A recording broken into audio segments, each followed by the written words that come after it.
नमस्कार दोस्तों, स्वागत है आपका अपने YouTube चैनल पर जिसका नाम है GTT-EDU। जैसा कि आपको पता है कि इस चैनल पर हम समय समय पर आपके लिए गणित विषय की, राजस्थान का भूगोल है, भारत का भूगोल है, एशिया का भूगोल है, इसकी कक्षाएं जो है आपके लिए समय समय पर लेके आते हैं। आज जो एक क्लास है ये आपको पता ही है कि मैथ्स की है, और मैथ्स के अंदर हमारा जो टॉपिक चल रहा था वो चल रहा था सांख्यिकी का। और सांख्यिकी के अंदर हम जो पढ़ रहे थे वो पढ़ रहे थे समंक आंकड़ों का वर्गीकरण। जो हमने पढ़ लिया है समंक क्या है, आंकड़े क्या है, डाटा क्या है, ये पढ़ा है। उसके बाद डाटा प्रस्तुतिकरण की जो प्रक्रिया है, प्रोसेस है, उसके स्टेप पढ़े थे। और स्टेप पढ़ने के बाद हमने उसके बाद पढ़ा था वर्गीकरण क्या है। और वर्गीकरण करने के बाद आज का अपना जो टॉपिक है वो है सारणियन। आज हम इसके अंदर पढ़ने वाले हैं कि सारणियन जो है वो क्या चीज है, सारणियन क्या है। और सारणियन के बाद हम ये पढ़ेंगे इसके अंदर कि सारणियन और वर्गीकरण जो है उसमें अंतर क्या है। सारणियन जो है वो और वर्गीकरण उसमें अंतर क्या है।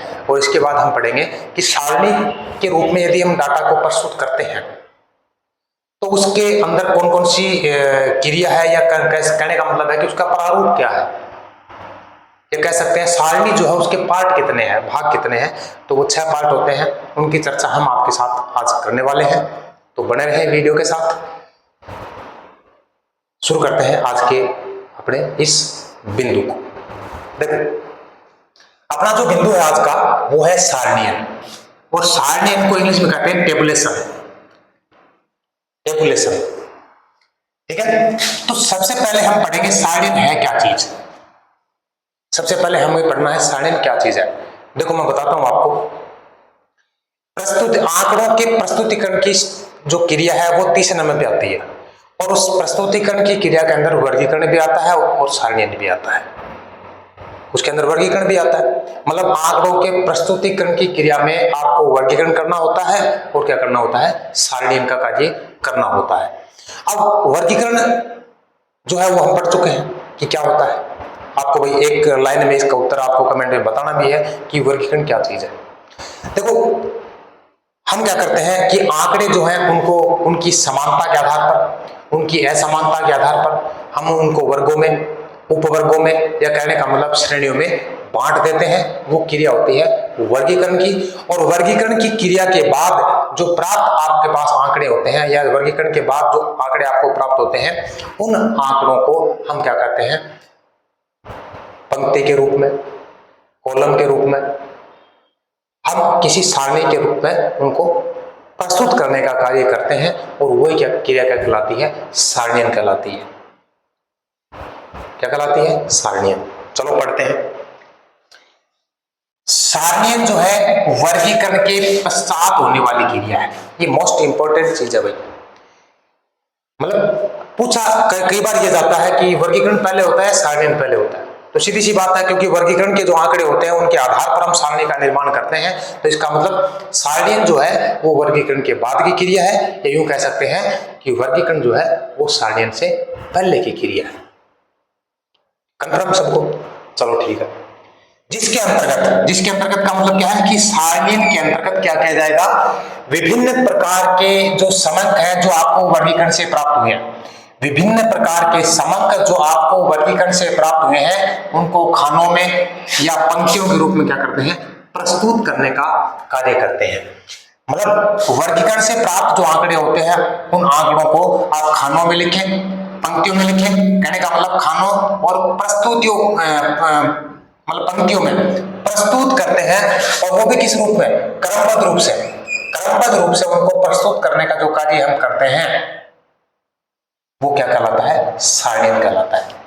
वर्गीकरण के बाद प्राप्त जो आंकड़े होते हैं उनको खानों तथा पंक्तियों के रूप में क्रमबद्ध व व्यवस्थित रूप से प्रस्तुत करने की जो क्रिया है उसको कहते हैं सारणियन। कंफर्म भाई सबको? पहला बिंदु। अब बात आती है अंतर की। अंतर किसमें? तो अंतर है भाई इसमें वर्गीकरण व सारणियन में अंतर। वर्गीकरण व सारणीयन में अंतर आपको पढ़ना है। ठीक है भाई, चलो चलते हैं। देखो पहला अंतर, इसके अंदर मुख्य अंतर 4 है और चारों के चारों जो अंतर है वो आपके लिए महत्वपूर्ण है, कंपटीशन एग्जाम के लिए महत्वपूर्ण है। यहां से कई बार प्रश्न पूछे गए हैं। देखो, दोनों का क्रम भिन्न है, सीधी सी बात है ना, क्रम भिन्न है, क्योंकि पहले वर्गीकरण होगा, उसके बाद क्या आएगा, सारणीयन आएगा, तो क्रम आगे पीछे है ना, तो क्रम क्या है, दोनों का भिन्न है। पहले समंकों को वर्गीकृत किया जाता है, इसका मतलब पहले काम कौन सा किया जाएगा, वर्गीकरण का। पहले कौन सा काम किया जाएगा भाई, वर्गीकरण का किया जाएगा। ठीक है, तथा वर्गीकरण के बाद सारणियों के रूप में प्रस्तुत किया जाता है। मतलब वर्गीकरण के बाद समंक आंकड़े जो है आपको क्या करना है, सारणी के रूप में प्रस्तुत करने हैं। तो पहला अंतर होगा ना, दोनों आगे पीछे हैं, क्रम का अंतर है दोनों में। पहला अंतर क्या होता है, क्रम का अंतर है। पहला अंतर बता रहा है कि इन दोनों का क्रम क्या है, अलग अलग है। वर्गीकरण पहले आएगा, सारणीयन क्या आएगा, बाद में आएगा।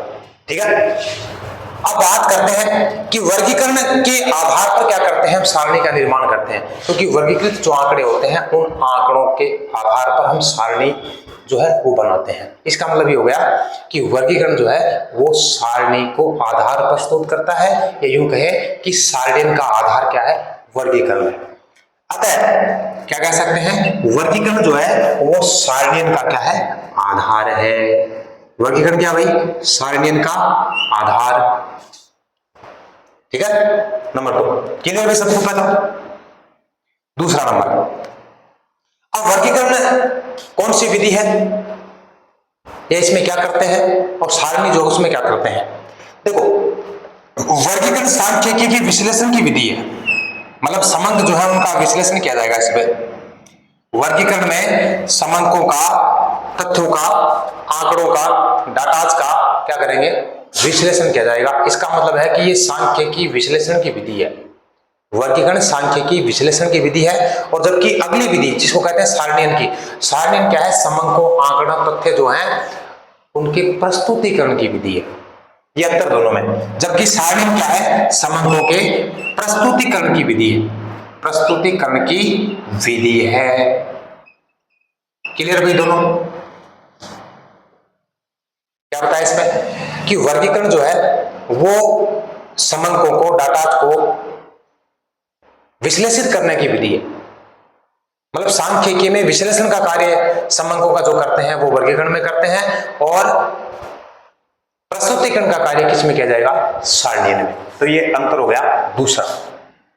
ठीक है भाई, नंबर 3, वर्गीकरण में संकलित है। संकलित को मतलब जिन आंकड़ों को हमने पहले इकट्ठा किया है, संकलित का मतलब होता है जिन आंकड़ों को हमने इकट्ठा कर रखा है, इकट्ठा किया है किसी विशेष उद्देश्य के लिए, वो संकलन हो गया।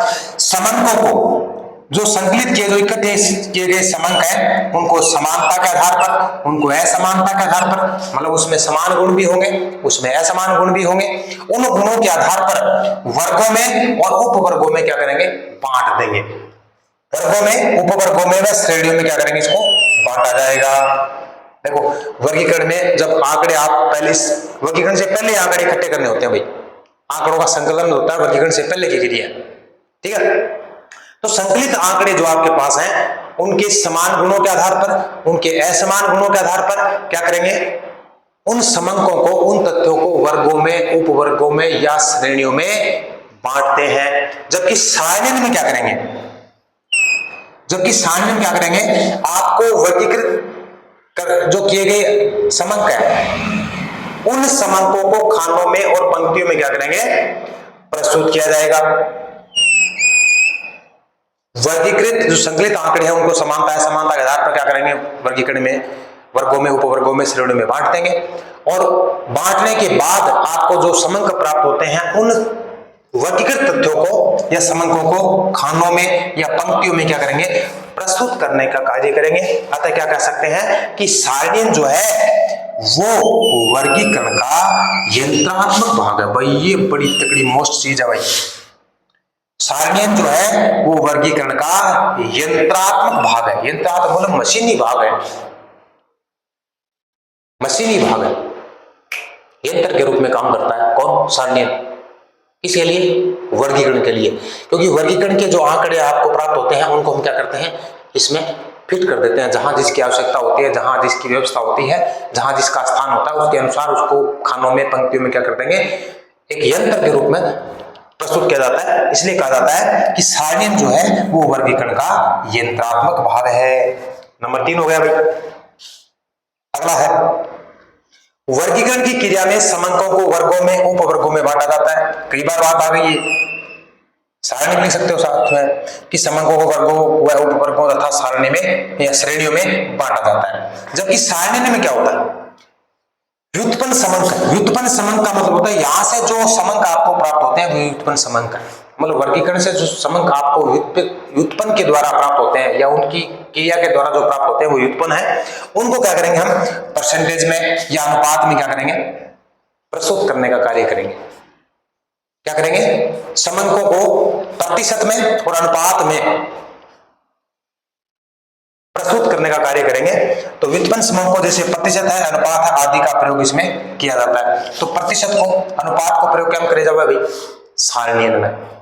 ठीक है भाई, तो ये अंतर कितने हो गए, 4। अब अभी जो आपने क्या पढ़ा है, एक तो पढ़ा है सारणियन का अर्थ क्या है, और सारणियन के अर्थ के बाद आपने पढ़ा है कि वर्गीकरण और सारणियन जो है उसमें अंतर क्या है। तो मुख्य अंतर आपको मैंने बताए कितने, 4। चारों के चारों आपके याद होने चाहिए। ठीक है, उतारना चाहते हो उतार सकते हो। आगे पढ़ेंगे सारणी के या सारणी के मुख्य भाग।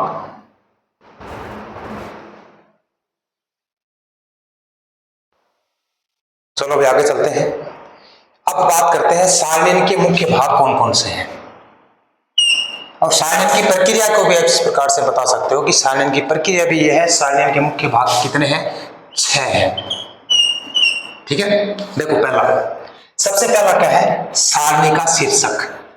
भाई कोई भी टेबल आपको मिली है या आपने देखी है या आपने कोई बनाई है तो उसके ऊपर उसका टाइटल लिखते हैं सबसे पहले कि ये जो टेबल है किस चीज की बनाई हुई है। तो उसका क्या हुआ, सबसे पहले क्या तैयार किया जाएगा, उसका शीर्षक तैयार किया जाएगा। और टेबल के ऊपर टेबल जो बनाते हैं नीचे उसके ऊपर उसके टाइटल को लिखा जाता है। तो पहला नंबर क्या हो जाएगा उसका, सारणी का शीर्षक यानी सारणी का टाइटल हो जाएगा। नंबर 2, उसके बाद क्या करना होता है, टाइटल बनाने के बाद हमें क्या करने होते हैं, उसके अंदर कॉलम वगैरह बनाने होते हैं।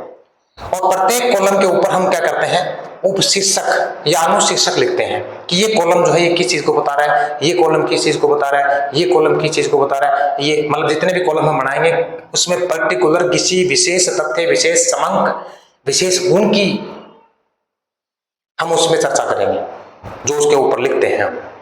तो खानों व पंक्तियों के अनुशीर्षक जिसको उपशीर्षक भी बोलते हैं, खाने जो है, क्योंकि देखो इस प्रकार से बनेगा।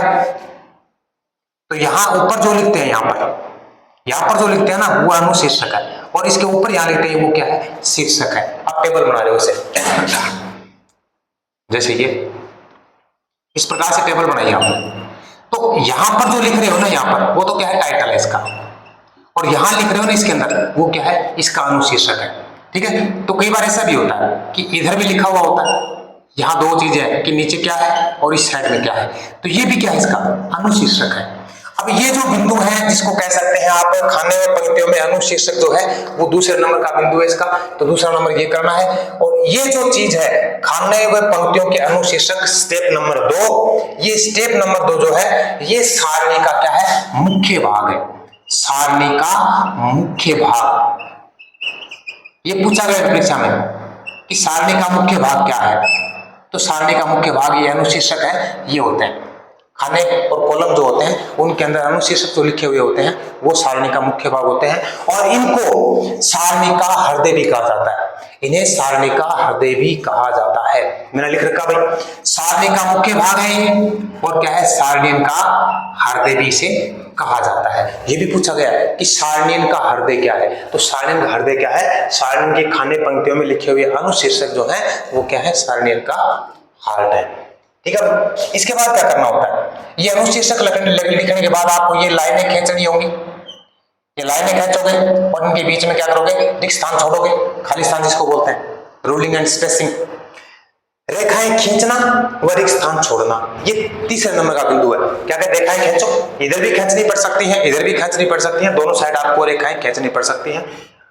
इस पर अनुदैर्ध्य अनुप्रस्थ ये दोनों तरीके की आपको इसमें रेखाएं खींचनी पड़ सकती हैं। तो ये रेखाएं खींचोगे तो बीच में खाली स्थान तो छोड़ोगे, क्योंकि आंकड़े तो यहाँ आएंगे ना। तो ये काम है रेखाएं खींचना और उनके बीच में क्या करना है? रिक्त स्थान को छोड़ना होता है। ये तीसरा है। नंबर 4 है। इसके बाद क्या करेंगे? पदों की व्यवस्था। अब इसके अंदर जो पद है कि कौन सा पद कहां आना है, कब आना है, इसकी व्यवस्था करेंगे हम।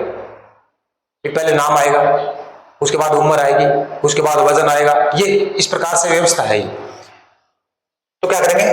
पदों की व्यवस्था करेंगे। जो आइटम आपको दे रखे हैं उन आइटम्स का क्या करेंगे? अरेंजमेंट करेंगे। उसके बाद क्या करेंगे? इसके ऊपर सारणी में टिप्पणी लिखेंगे, इसको बोलते हैं फुटनोट्स।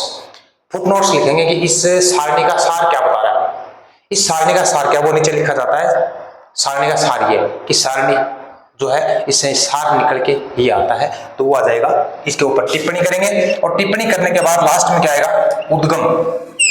उद्गम का मतलब ये हो गया कि आपने जो सारणी बनाई है उस सारणी में जो आपने समंक लिए हैं, जो तथ्य लिए हैं, ये समंक या तथ्य जो है ये उद्गम कहां से होंगे, आपको कहां से प्राप्त हुए, आपको ये समंक जो है कहां से प्राप्त हुए हैं, उन सोर्सेज जो है वो सारणी पूरी होने के बाद उसके नीचे एक कोने में उसका लिखा जाता है उद्गम, और उसमें क्या लिखा जाएगा कि आपने जो ये आंकड़े लिए हैं इन आंकड़ों का उद्गम स्थल कहां से है, या कहने का मतलब है ये आंकड़े जो है ये हमने किस प्रकार से और कहां से प्राप्त किए हैं, उसकी जानकारी उद्गम में लिखी जाएगी। टिप्पणी में क्या लिखा जाएगा? टिप्पणी में यह लिखा जाएगा कि सारणी जो हम बना रहे हैं, इस सारणी में जो भी तथ्य, जो भी समक, जो भी आंकड़े हमने लिए हैं और लेने के बाद इनका सार क्या निकलता है, तो टिप्पणी में पॉइंट के रूप में लिखा जाएगा। 1 नंबर, 2 नंबर, 3 नंबर, ठीक है, पॉइंट के रूप में टिप्पणी में लिखा जाएगा। ठीक है, तो भाई ये आज की चर्चा आपके साथ मैंने की है। अब फिर इसके बाद हम आगे पढ़ने वाले हैं सारणी के प्रकार कौन कौन से हैं। सारणी के प्रकार कौन कौन से हैं ये हम पढ़ेंगे अगले अध्याय में। तब तक इस चीज को आप याद करते रहें, पढ़ते रहें, देखते रहें और ये जरूर बताएं कि आज जो आपको मैंने पढ़ाया है, जो बताया, जो समझाया है और आपने जो समझा है वो कहाँ तक आपको याद हुआ है, और जो जो चीज आपके दिमाग में बैठी है उसको कमेंट में जरूर आपको लिख के बताना है। तब तक खुश रहें, मस्त रहें, स्वस्थ रहें। नमस्कार।